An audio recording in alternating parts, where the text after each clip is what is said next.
అనకాపల్లి జిల్లా సమాచార లేఖ ఇప్పుడు విందాం. రెవెన్యూ సేవలను ప్రజల ముంగిటికే అందిస్తున్నామని, పట్టాదారు పాస్ పుస్తకాలు నేరుగా రైతులకు గ్రామంలోనే ఇస్తున్నామని జిల్లా కలెక్టర్ విజయకృష్ణన్ తెలిపారు. జిల్లాలో రీసర్వే జరిగిన 373 గ్రామాలలో రైతులకు జారీ చేసిన 2,01,841 పట్టాదారు పాస్ పుస్తకాల స్థానంలో రాష్ట్ర ప్రభుత్వం రాజముద్రతో కూడిన కొత్త పట్టాదారు పాస్ పుస్తకంను పంపిణీ చేస్తున్నామన్నారు. రీసర్వేలో రికార్డులు తప్పులను సరిచేసి శుద్ధమైన రికార్డులతో రైతులకు వారి భూములపై వివాదం లేని పూర్తి హక్కులు, భద్రత కల్పించడమే ప్రభుత్వ లక్ష్యంగా నూతన పట్టాదారు పాస్ పుస్తకాలు రూపొందించామని ఆమె తెలిపారు. అనకాపల్లి జిల్లాలో కూడా ఉత్సవాలు నిర్వహించాలని ముఖ్యమంత్రి చంద్రబాబు నాయుడు ఆదేశాల మేరకు అనకాపల్లి జిల్లాలో 2 రోజులు అనకాపల్లి ఉత్సవాలను ఘనంగా నిర్వహించారు. పని ఒత్తిడితో ప్రజలందరూ నిత్యం పలు ఇబ్బందులకు గురవుతూ ఉంటారని, అందువలన ప్రజలంతా కుటుంబంతో ఆనందంగా, ఉత్సాహంగా గడపాలనే ఉద్దేశంతో రాష్ట్ర ప్రభుత్వం 2 రోజుల పాటు అనకాపల్లి జిల్లాలో అచ్యుతాపురం మండలం కొండకర్ల ఆవ, పరవాడ మండలం ముత్యాలమ్మపాలెం బీచ్, అనకాపల్లిలో ఎన్టీఆర్ స్టేడియం, ఎన్టీఆర్ మార్కెట్ యార్డుల్లో పలు సాంస్కృతిక ప్రదర్శనలు, కార్యక్రమాలు ఘనంగా నిర్వహించారు. గుర్తింపు పొందిన రాజకీయ పార్టీలు బూత్ లెవెల్ ఏజెంట్లను వెంటనే నియమించి వివరాలను అందజేయాలని జిల్లా రెవెన్యూ అధికారి వై సత్యనారాయణ తెలిపారు. నెలవారీ సమావేశాల్లో భాగంగా రాజకీయ పార్టీల ప్రతినిధులతో ఆయన ఛాంబర్లో ఎన్నికల జాబితా నవీకరణ ప్రక్రియపై సమావేశం నిర్వహించారు. ఈ సమావేశంలో జిల్లా రెవెన్యూ అధికారి మాట్లాడుతూ, జిల్లాలో 1529 పోలింగ్ బూతులు ఉన్నాయని, గుర్తింపు పొందిన రాజకీయ పార్టీలన్నీ ప్రతి పోలింగ్ బూత్నకు బూత్ లెవెల్ ఏజెంట్ నియమించి ఏజెంట్ వివరాలు అందించాలని తెలిపారు.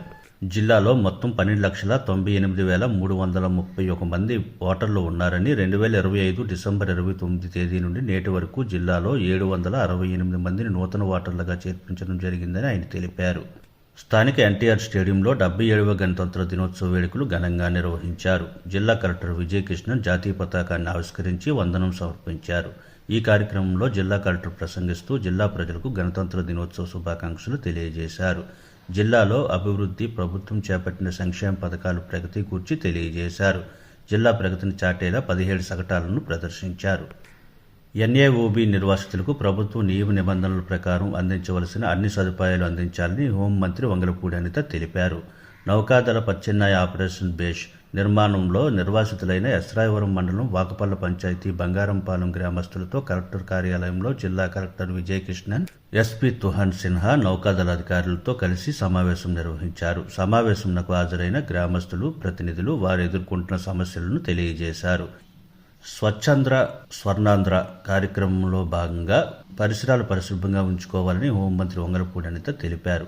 కసింకోట మండలం తేగాడ మోడల్ పాఠశాలలో స్వచ్ఛాంధ్ర స్వర్ణాంధ్ర కార్యక్రమంలో జిల్లా కలెక్టర్ విజయకృష్ణన్తో కలిపి ఆమె పాల్గొన్నారు. కార్యక్రమంలో భాగంగా పారిశుద్ధ్య సిబ్బందిని సన్మానించారు. పాఠశాల ఆవరణలో మొక్కలు నాటారు. జాతీయ హరిత ట్రిబ్యునల్ మార్గదర్శకాలు ఖచ్చితంగా పాటించాలని జిల్లా కలెక్టర్ విజయకృష్ణన్ మున్సిపల్ శాఖ అధికారులను ఆదేశించారు. జాతీయ హరిత ట్రిబ్యునల్ జిల్లా స్థాయి కమిటీ మొదటి సమావేశంలో జిల్లా కలెక్టర్ అధ్యక్షతన నిర్వహించారు. సమావేశంలో జిల్లా కలెక్టర్ మాట్లాడుతూ, జాతీయ హరిత ట్రిబ్యునల్ మార్గదర్శకాల మేరకు నగరాలలో చెత్త సేకరణ, శుద్ధి పక్కాగా అమలు చేయాలని తెలిపారు. మరుగు కాలువల్లో నీరు, మంచినీటి వనరులతో కలవకుండా జాగ్రత్తలు తీసుకోవాలని, ప్రత్యేక వ్యవస్థ ఏర్పాటు చేయాలని ఆమె తెలిపారు. రాష్ట్రంలో రోడ్ల అభివృద్ధికి 3,000 కోట్ల రూపాయలతో పనులు చేపడుతున్నట్లు రవాణా, రోడ్లు మరియు భవనాల శాఖ ప్రభుత్వ ప్రధాన కార్యదర్శి ఎంటీ కృష్ణబాబు తెలిపారు. జిల్లాలో జరుగుతున్న రోడ్ల పనులను ఆయన పరిశీలించారు. అనంతరం కలెక్టర్ కార్యాలయంలో ఏర్పాటు చేసిన విలేకరుల సమావేశంలో ఆయన మాట్లాడుతూ, రాష్ట్రంలో రోడ్ల అభివృద్ధికి ముఖ్యమంత్రి నారా చంద్రబాబు నాయుడు అధిక ప్రాధాన్యత ఇస్తున్నట్లు ఆయన తెలిపారు. రాష్ట్రంలో 10,500 కిలోమీటర్ల రోడ్ల అభివృద్ధికి 3,000 కోట్ల రూపాయలు కేటాయించినట్లు ఆయన తెలిపారు. ఈ కార్యక్రమానికి సంబంధించి అనకాపల్లి జిల్లాలో 113 కోట్ల రూపాయలతో 38 రోడ్ల పనులు మంజూరు చేయడమైందన్నారు. ఈ పనులన్నింటినీ జూన్ నాటికి పూర్తి చేయడం జరుగుతుందన్నారు. ముఖ్యమైన అడ్డు రోడ్డు నర్సీపట్నం, భీమిలి నర్సీపట్నం, వడ్డాది పాడేరు రోడ్డు పనులు పూర్తి చేయడం జరుగుతుందన్నారు. ఎన్డీపీ పథకం కింద 130 కోట్ల రూపాయల నిధులతో చేపట్టనున్న 62 కిలోమీటర్ల రోడ్ల పనులను మార్చి నాటికి పూర్తి చేయడం జరుగుతుందన్నారు. ఇప్పటి వరకు అనకాపల్లి జిల్లా సమాచార లేఖ విన్నాం. మరింత సమాచారంతో వచ్చే నెల సమాచార లేఖలో కలుద్దాం.